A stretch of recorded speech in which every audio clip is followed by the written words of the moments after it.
नुरसीवाडीत वाहन कोंडी नित्याचीच, वाहतूक पोलिसांवर प्रश्नचिन्ह। नुरसीवाडी येथील सुट्टीच्या दिवशी होणारी पर्यटकांची गर्दी, व्हीआयपी लोकांची भेट, पंढरपूरहून माघवारी करून परत येताना वारकऱ्यांची होणारी गर्दी याकडे झालेले दुर्लक्ष, ऊस वाहतुकीचा हंगाम सुरू असताना रस्त्याच्या दोन्ही बाजूला झालेल्या पार्किंगकडे झालेले दुर्लक्ष या सर्वाचा एकत्रित परिणाम म्हणजे कुरुंदवाड शिरोळ मार्गावर प्रवास करणाऱ्या वाहनधारकांना वाहन कोंडीतून मार्ग काढताना झालेला मनस्ताप, दोन्ही बाजूला सुमारे 2 किलोमीटरवर लागलेल्या वाहनांच्या रांगा यामुळे वाहनधारकांना मार्ग काढताना खूप मोठी कसरत करावी लागली। नुरसीवाडी दत्त मंदिर मुख्य प्रवेशद्वारावर एक पोलीस अधिकारी व 2 पोलीस, जगदाळे प्रशासकीय कॉलेज समोर एक तर औरवाड फाटा येथे 2 पोलीस कर्मचारी दिसून आले। त्यातच हॉटेल ड्रीम व्हिलेज समोर ऊस वाहतूक करणाऱ्या ट्रॅक्टरने एका मोटारीला मागून धडक दिल्याने वादाचा प्रसंग निर्माण झाला।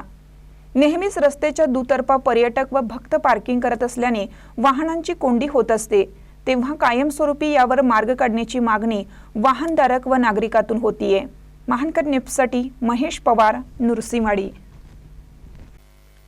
ताज्या बातम्यांसाठी महानकरेला सबस्क्राइब करा आणि बेल आयकॉनला क्लिक करा।